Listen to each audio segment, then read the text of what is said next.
Yo, Elimination Chamber just wrapped up. It is officially in the books. I think it was a pretty solid show. If you guys didn't wake up early to see it, I would definitely check it out. And let's get into reviewing what happened. So, the pay-per-view did start off, or the PLE started off with Indy Hartwell, Candice LeRae taking on the Kabuki Warriors. It was on the pre-show. The Kabuki Warriors retained. I didn't get to see the match. I kind of slept a little bit later than I should have. But the main card started off with the Women's Elimination Chamber match, which I think was the better of the two Elimination Chamber matches.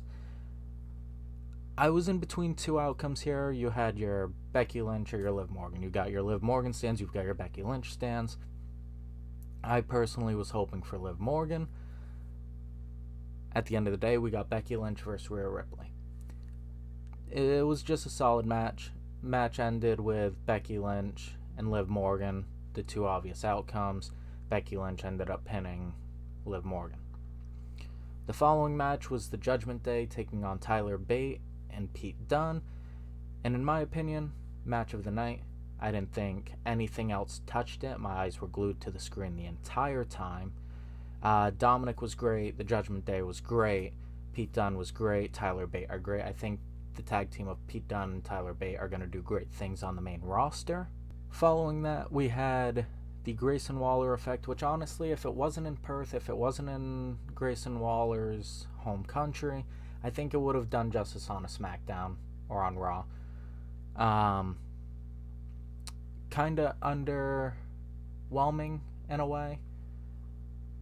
I wish that we got a little bit more. Like, we had that conversation with Roman Reigns and Grayson Waller on SmackDown where it had to be kept private because he only wanted Waller to hear. At the end of the day, they did end up teasing Grayson Waller versus Theory. Maybe we'll get that at WrestleMania. Maybe we'll get that at Backlash. Should be in the near future. Grayson Waller ended up watching on after Austin Theory ripped the mic away from him, impersonated The Rock. He took a Cody cutter, took a curb stomp, and that was the end of it. Following that, we had the Men's Elimination Chamber, which kind of caught me off guard. I thought one of the Elimination Chamber matches was going to main event the show. But I see a lot of people saying that it was a bit underwhelming. I can kind of see where it was a bit underwhelming with the end of the match. The end of the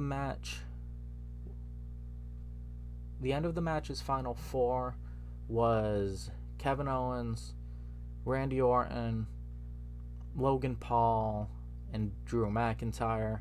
Kevin Owens ended up getting eliminated by Randy Orton. He took an RKO. Logan Paul, Randy Orton were going back and forth. Randy Orton ends up eliminating Logan Paul.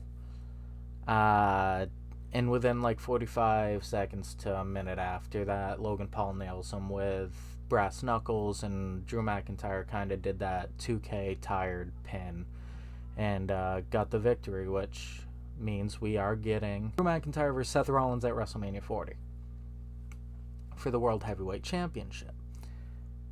Following that, Nia Jax, Rhea Ripley main eventing for the Women's World title.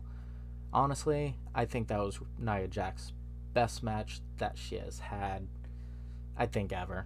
I've really been enjoying her latest run in the company. Rhea Ripley, of course, did great. Always does great. I'm still quite confused on those who say that her title reign has been lackluster. But at the end of the match, Nia Jax takes a superplex. Riptide, 1, 2, 3, it was over. I think it was just very solid. There wasn't any moments where I was like, oh, Nia fucked up here, Rhea fucked up there. It was just very, it was two powerhouses going at it. And they do have a good chemistry there. I don't think they could have placed the card any differently to make matches better. I think rightfully so, Rhea Ripley main eventing was the right choice at the end of the day in her home country. But yeah, WrestleMania is looking tight. I think everything is looking good. The card's looking good. We have Rhea Ripley, Becky Lynch. I think we're going to get the likes of like a 6-man ladder match. Maybe we get Orton, Owens, LA Knight, Logan Paul, a Pete Dunne in there and an AJ Styles or something along those lines. I think Bianca Belair is caught up in a storyline with Tiffany Stratton right now. I think maybe I don't think it's the year for Bianca Belair versus Jade Cargill. I think it needs a bigger build-up, a bit longer build-up. I think maybe if Jade Cargill is ready for WrestleMania, they put her in a match with like a Liv Morgan, or maybe Liv Morgan gets added to the Women's Championship match with Rhea Ripley and Becky Lynch. We have Drew McIntyre and Seth Rollins, Roman Reigns and Cody Rhodes. I think we'll definitely end up getting Theory and Grayson Waller. Maybe the big outcome for Karrion Kross and Bobby Lashley will be that at WrestleMania. Maybe we'll get the LWO versus Legado del Fantasma. Yeah, no, very solid show. Very excited. We're 42 days away from WrestleMania. But if you guys enjoyed today's video, make sure to leave a like on the video, comment down your favorite part of Elimination Chamber, and subscribe to the channel. I'll see you in the next one. Love you, bye.